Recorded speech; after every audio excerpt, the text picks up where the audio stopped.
Welcome once again to the Convergent Impact Leadership Podcast, where we explore real leadership stories and strategies to inspire meaningful action and purpose. Whether you're a seasoned leader or just starting out, this podcast is here to help you lead with intent, build trust, and strengthen relationships in your organization. I'm Eric Savickas, bringing over 30 years of leadership experience from my time as a retired Army officer, a university instructor, and now currently as a leadership coach working with the fire service. Today, I am honored to be joined by Chief Michael West, Fire Chief of the Front Range Fire Rescue in Northern Colorado. Chief West is a fourth generation firefighter who has served in the fire service since 1982. Before joining Front Range Fire in 2019, he served as district chief at South Metro Fire Rescue, where he worked for 30 years.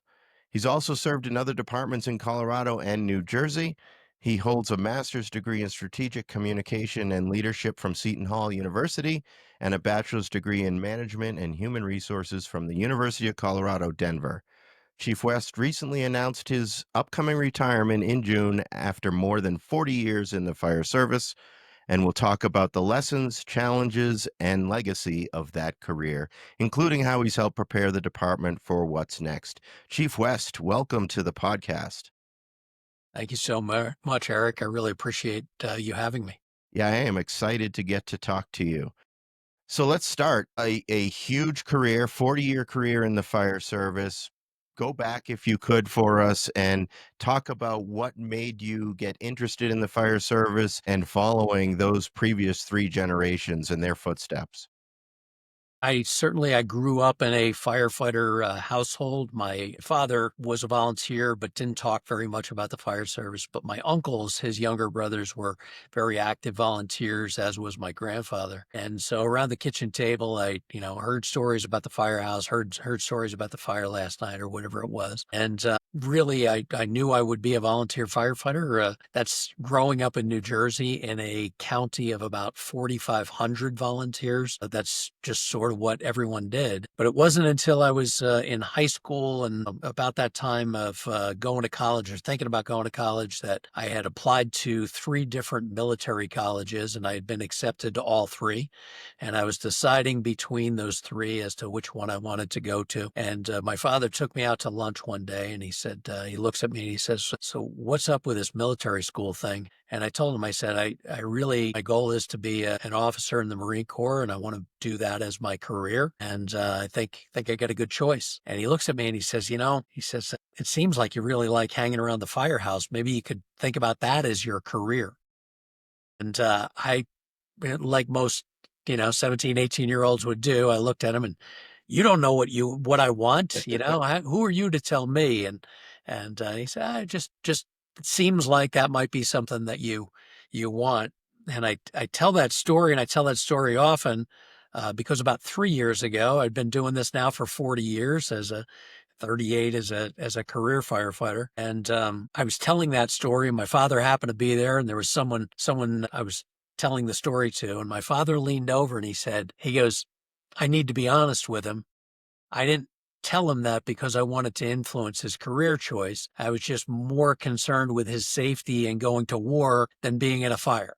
And we can make a pretty strong case saying that, the fire service is not particularly a safe career, but Sure. I can understand where he was coming from, that it was safer than the military. And I just told that story. And Eric, you know this, my father passed away 2 weeks ago. And I told that story at his funeral during his eulogy. And my father wasn't really good about saying that he cared, but he was good about showing he cared through his actions. And so Yeah. I encourage all of you to maybe learn a lesson there, that if you're trying to influence someone in their career, tell them that you care, and maybe you won't carry around 40 years of Yes. some type of weird animosity or whatever that was. Sure. Now you picked, as far as that military school choice, you picked one of the fine institutions further south of you, right? I think I mentioned to you that I went to Norwich University there in New England, where I'm from, and so maybe a similar path and thought process. But what made you decide which one you were going to go to? So I had been accepted to Norwich and VMI and the Citadel, and I opted for VMI mostly because I had two friends and a brother of a friend who had gone to VMI, and I didn't personally know anyone that was at the Citadel or Norwich. So it became more of the choice because of that familiarity of knowing some folks. And I think I've mentioned to you that there's that I'm jealous of those of you that went to Norwich because I would have been a much better skier because it seemed like you guys had a pretty good program that way. Yeah, they had the ski hill right on the right on campus, and it's since then been sold or is no longer a ski hill, but the hill is still there. It's funny when talking about what drives us to pick a school or to pick a career field. Like my criteria of picking Norwich wasn't because I had drive to join the military, which I ended up doing for a 20 plus year career, but it was merely because I thought I would fail out of any other regular school if I went to UMass or wherever else because of the structure and the mandatory study hours and all that goes in with that. That's the only way I was going to make it. So that's what my thought process was.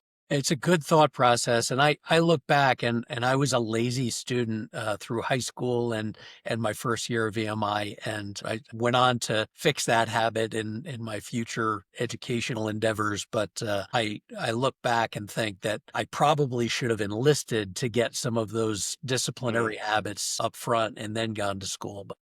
Did VMI have any kind of a program or a club that offered you the opportunity to dabble in fire service or emergency service type stuff? I know Norwich had an ambulance rescue team that would roll on calls in Northfield, Vermont, very similar to the small department there. I don't know what they did beyond that, but did VMI have anything that you could have done? At VMI, you could volunteer, but you had to be out of fourth class. So you had to be into your sophomore year and beyond. So I didn't get an opportunity to go that route. So you attended VMI and then you had an opportunity to commission if you wanted to, but then you chose the fire service path like your dad was recommending? Recommending. So after 1 year of academic probation and a choice of I could continue to lumber along or go back to New Jersey, I went back to New Jersey and started testing for police and fire departments to get hired, and so ended up going the fire department route after all. When you highlighted the word recommending that I chose, it probably wasn't a recommendation. It was like, "Hey, Mike, this isn't gonna continue here. You're Yeah, gonna." this isn't going so well for you. So I think about a different path right now. Yeah. Good, good. And so what after New Jersey, what brought you out to Colorado? That's a pretty big change. It's a huge change, and back in the early and mid '80s, there weren't a lot of job opportunities going on in the East Coast. A lot of there were a lot of legal challenges in some of the hiring processes, and a lot of affirmative action lawsuits, and a lot of challenges to the testing requirements. So I had taken a test for New York City, which literally was tied up for almost 7 years in court, for various trials and those types of things. And I sort of just got tired and said, I'm going to try a different path. I'd spent a little bit of time in Colorado as a kid, and I thought, this would be a nice place to live. So took a couple tests, and the rest is history, as they say. How did the fire service compare here in Colorado to what you experienced in New Jersey, both in the maybe the tactics, but also culturally? Was it same, but just different locations or pretty different? I think it was significantly different back in the '80s, going from, again, kind of an urban environment to, started in the mountains when I came to Colorado, more of a ski town, ski resort area, a little bit more laid back. And the culture, I feel like in Colorado, the culture at that point had not really been established outside of the city of Denver, the city of Aurora, the city of Colorado Springs. Most apartments were fairly new. Even when you look at a South Metro, West Metro, a South Metro and West Metro didn't exist in the '80s. It was various smaller fire protection districts that eventually merged and became those agencies. The Poudre Fire Authority existed, but it was still relatively small. So I think there's so much of our fire service tradition that then feeds into that culture. And when the agency itself is fairly new, you don't have that tradition and that time really to build on the culture. So that was a major change for me. I worked in a firehouse in New Jersey that was built in 1886. And so, we had pictures of the horses, and the tool room was actually the stable back in the day, and those types of things. So the culture itself was significantly different. The tactics, depending on where you went, were very similar. Some of the equipment was a little bit different, but it really truly was the culture and the traditions that were different back then. And the slang too, maybe? I was Googling as because I'm not being a firefighter, but working in the fire service. I've been, trying to get up to speed on some of the stuff, and I Googled some slang and I found a term used, I think in Massachusetts, but maybe beyond that, firefighter, he's a good Jake. And and I said that at a workshop that I did here in Colorado, and everyone kind of stared at me like, "What are you talking about?" And what's a good Jake? Yeah. Yeah. Yeah. And and again, some of it is very regionalized. So if you say Jake outside of the Boston area, a lot of people won't know that unless they've traveled or they have friends that Yeah. work in Boston. But it can be as close as, and I have a good friend that describes it. He worked in Jersey City, and when for a few years he worked in Manhattan. Manhattan was, you could almost throw a rock if you had a good arm right across the Hudson River. And if you use the term taking a feed, on one Mhm. side of the river, that is getting a supply line. On the other side of the river, it means that you took in too much smoke personally. So, it can be that close that you Yeah. can get that different terminology that way. Interesting. So you go through the different stops in your career, multiple departments, and then to South Metro, where you were there for what, 30 years.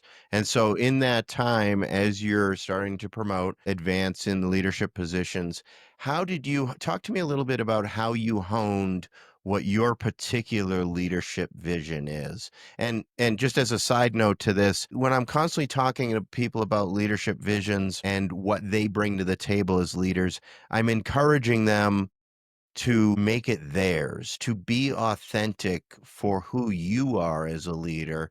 Don't just, and I experienced this in the Army, and I think it's a regret of mine that we spend so much time in the military trying to be a version of what right looks like, whether that's leadership or otherwise, that maybe you miss out on all the goodness you could have brought to the table in your own makeup and your own character and the values that are part of who you are. So how did you hone your particular leadership vision and values as you advanced and then finally brought to Front Range Fire?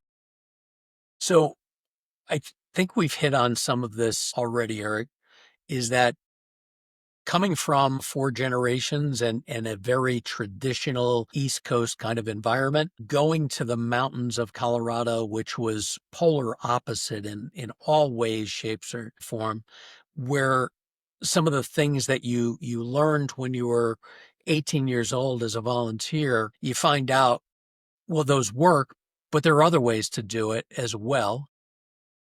And then landing at South Metro, which was an organization that had just experienced its first unseen fireground related line of duty death just a few months before I got there. So it was an organization that was really looking to reinvent itself, to learn the lessons that that line of duty death had to offer. And so I think I landed in the perfect spot where I had a good sense of tradition and honor and all of the things that go with the fire service, but also an open mind to there could be better ways. There could be other ways that we do this. And then I landed in a place that was looking for other ways to do it. And so we got to experiment a lot, and that became sort of a goal of mine, was to experiment, whether it was tactics, whether it was tools, whether it was riding assignments on the engine or truck when I was a company officer, and really trying to tweak what we did and get better and better. And I think, as a young firefighter at South Metro, no one's looking for you to change the world. But I ended up on those companies that were led by company officers who were really looking to get better and do things, and they were open to ideas. So that really sparked a lot of conversations about, again, tactics and operations and better ways to do things. I landed in the right spots with the right people, ended up with some great mentors that really sort of shaped that philosophy of let's continue to grow and learn and be open to as much as we possibly can. And because you said you had a lot of influences that eventually became your guiding philosophy and your values, whether it be your year at VMI or your relatives that were in the fire service, the East Coast traditions that you picked up on, et cetera, et cetera. Did you find that you had to have good conversations with your up and coming officers to teach them what goes into being authentic and being their own leader? Or did you tend to, maybe in hindsight, assume that they would pick up some of the similar things that you inherently picked up on your own, and then maybe had to course correct and say, well, not everyone is going to come to the same conclusion, so I should maybe mentor them in a way that they can be their own. Yeah, certainly some school of hard knocks and in thinking that every fire officer, every up and coming fire officer is going to think about things and do things the same way that you're going to do them. And along the way, learning that we're all motivated by different things. And one of the things that I guess hit me early on, right in between my eyes, was that not every firefighter is motivated by the same thing. I believe this is a calling. I believe that this is a noble occupation. The trust that the public has is important, and we need to live up to those, that expectation.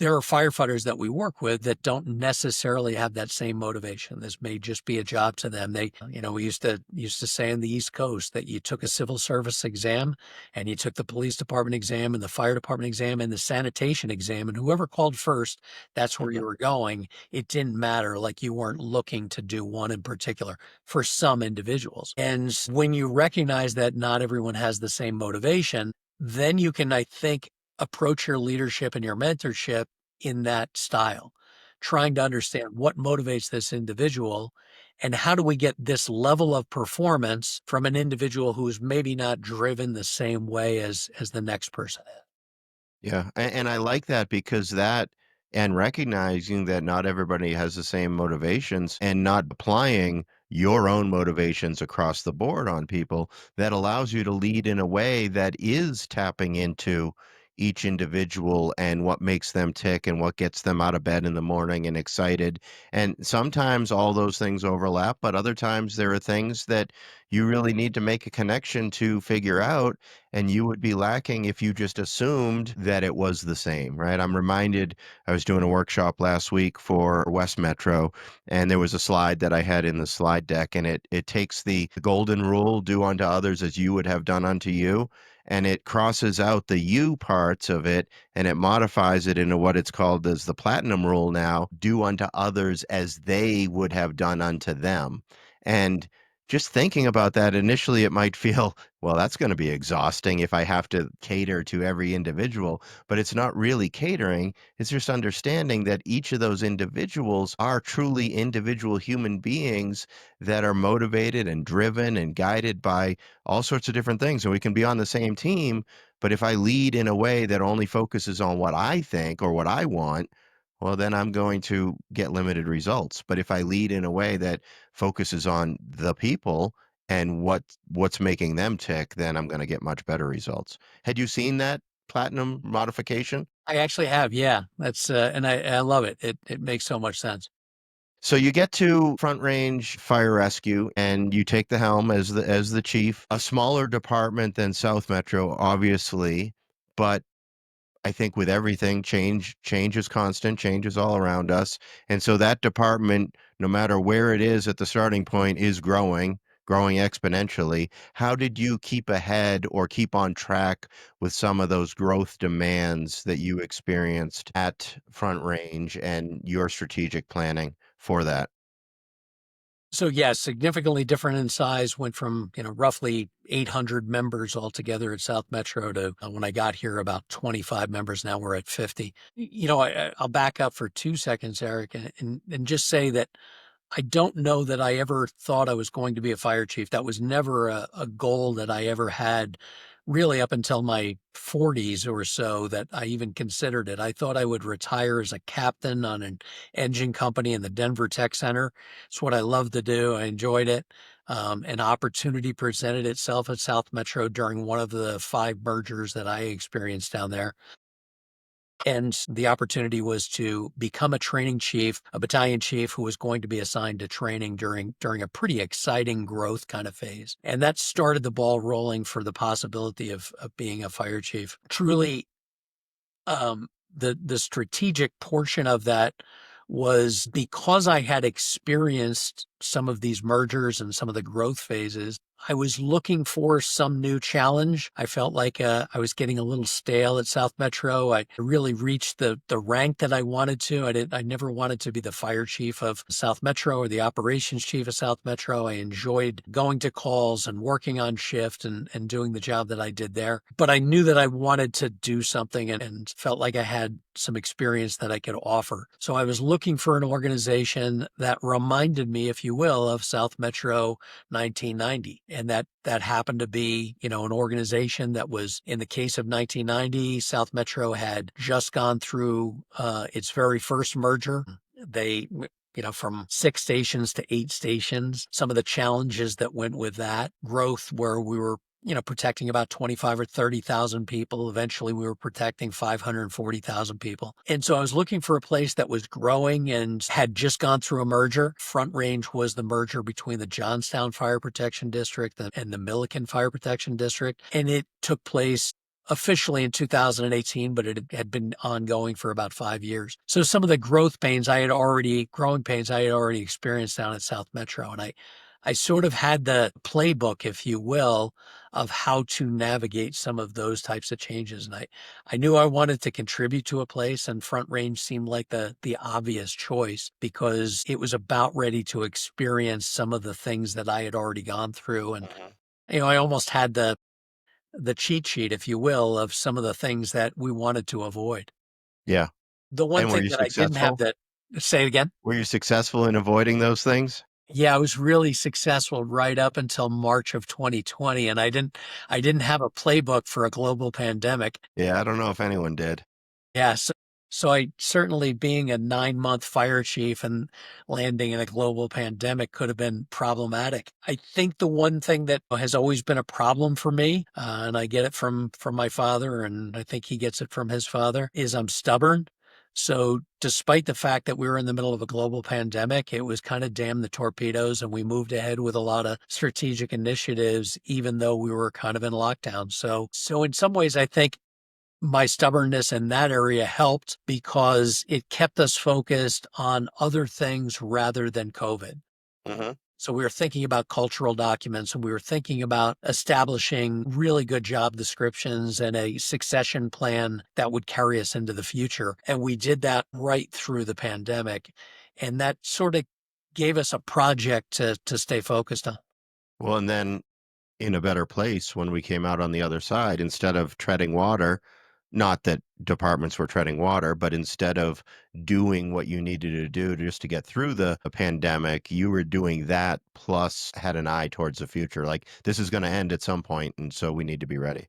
Yeah, there was no doubt in my mind that it was going to end. I didn't know if I'd still be the fire chief by the time it ended. It kept us going. And early on, before we ever got to the pandemic, I had established for me 5 sort of strategic vision things that I wanted to accomplish as a fire chief. And so that helped me continue to move on those 5 things. And if I got hit by a bus or I died of COVID or I just got tired and retired, we were going to make some progress towards those 5 initiatives. So before we hit record, I was telling you about how I was focusing this month on the battalion chief level of leadership in the fire service and that balance.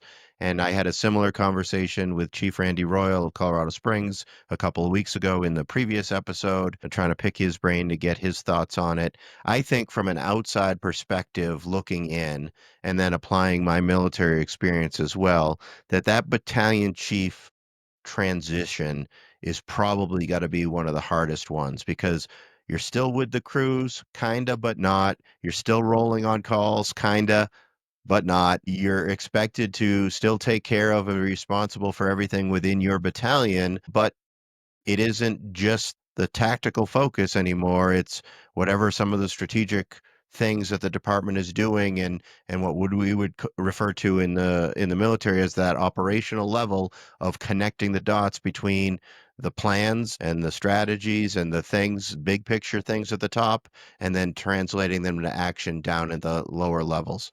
How do you approach getting your battalion chiefs to understand some of that transition and then ultimately have them be effective at that level? The most important thing is to support them in their day-to-day operations and give them plenty of leeway to make mistakes. Right in the middle of the pandemic, if you think back to 2020 here in Colorado, it was a monumental year for wildland fires in state. Couldn't tell you exactly what day it was, what month it was. It was somewhere in the summer, July, August, or what have you. 2 o'clock in the morning, the phone rings. It's one of the battalion chiefs. And the battalion chief says, Chief, sorry to bother you, but we just got a request for an immediate deployment up to one of the neighboring counties to work on this wildland fire. And I said, okay. And he said, what should I do? So what do you think we should do? He goes, I think we should send companies. I said, great. I said, make that happen. So he made that happen. Next morning when I came in, we had a little conversation over a cup of coffee and I said, why'd you call? And he goes, I just want to make sure I didn't want to get in trouble. And I said, okay, fair enough. And I said, recognize I got your back. I trust you with the lives and property of all of the residents of our community and the lives of our firefighters. I trust you to make that call. And he said, okay, I got it. As luck would have it, that very same battalion chief was on duty a couple of weeks later when we got a very similar request at 0:30. And he called me at 0:30 and said, Chief, want to let you know we got a request for some resources. And I sent them. I just wanted to let you know that I did so. I said, perfect. Thank you for letting me know. Next morning, I had a cup of coffee. I said, just so you know, again, I trust you.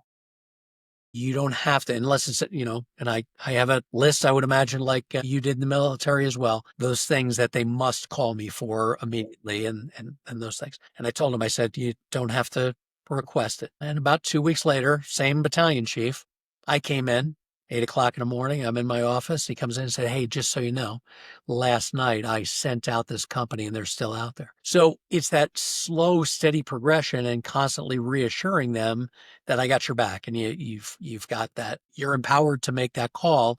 And if you make the wrong call, we'll just talk about it and the lessons learned. And I'll ask you to share that with other battalion chiefs. And at the very next battalion chief meeting, I asked him to share that lesson of those 3 incidents. He shared it with the other battalion chiefs, and they all understood at that point that they were empowered to make those types of decisions. So it's constant conversations about you're empowered to do this and make it happen. I trust you. And if there's a mistake, we'll talk about what could have been better. And then I'll ask you to share that lesson with your peers so that way they learn vicariously from those experiences. It wasn't just the words that you spoke to that battalion chief saying that you trusted him and that he didn't necessarily need to call and that you would follow up with him, et cetera, et cetera.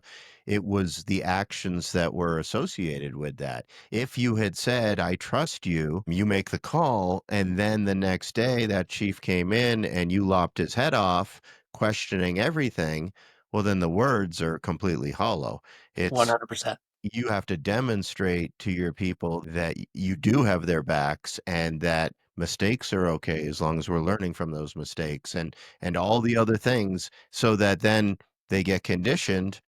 Chief means what he says, right? Chief isn't gonna, beat us up for making the wrong call. Chief's gonna ask us maybe a couple questions, but he's got us, and I think that's really good. I know probably through your time at VMI and elsewhere, the people side of leadership was reinforced. Randy Royal often mentions the military phrase, mission first, people always. I think sometimes that balance is thrown off a little bit. We talk about the people always part, but that's more difficult to do because the mission is staring us in the face. If you were going to give a percentage to your battalion chiefs about how much of their job, just rough beer math here, how much of their job is the people part of the equation, what percentage do you think you would put to that? But we call it Jersey math, and it's close to 95. Yeah, 95. It's big. It's if we're taking care of the people and training them and giving them the vision and the empowerment, the mission is taking care of itself most of the time. Now it's tied into that. It's how do you tie that individual into the mission? And as long as they're feeling supported and taken care of, then we're knocking it over the fence most of the time.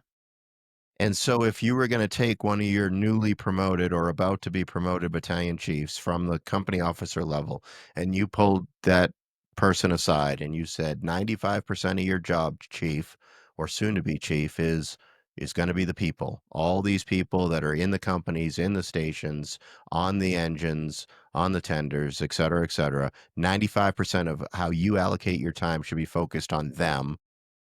What do you think the reaction would be? Do you think that they bought in at this point and they're like, "Yeah, we believe you, chief," or "You're crazy, chief. I still got calls to run."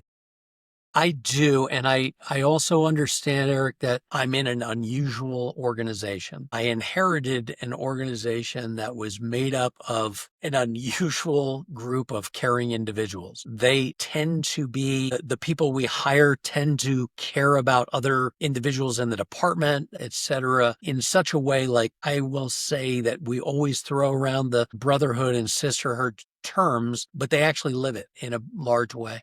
I'd only been here for about a month or so and had to put a dog down. And, anyone that's had to do that, it's a rough occasion. And I mentioned to my admin director that, I was going to be in late because I had to put the dog down. At the end of the time when I came in at noon or whatever it was, there was a steady line of people throughout the day, firefighter stopping by. Hey, chief, I just wanted to give you a hug. I heard about the dog, and, people sending cards and people texting, and it's a very caring environment. Mhm. So for most of our folks that are going to become battalion chiefs, it's a very quick switch to say, I'm now the battalion chief. I'm responsible for individuals at a different level than when I was a company officer. The one thing that I will say is, and this is a challenge I think that most battalion chiefs have, is you've mentioned it, I'm going to fires, but I'm not going into fires. I know how to extinguish this fire, likely, especially when I first get promoted, as well as any company officer that's on the job or any firefighter that's on the job. It's sitting on your hands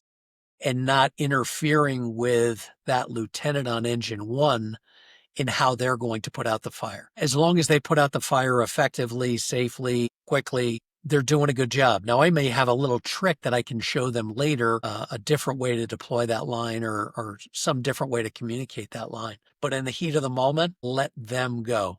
Let them go. And sometimes, as new battalion chiefs, we want to micromanage every step of that call rather than the big safety things that I need to stop right now or what have you. Sure, sure. So as you reflect on your 40 years in the fire service, your most recent assignment is fire chief at Front Range, and then all your time at South Metro, and then the previous departments as well.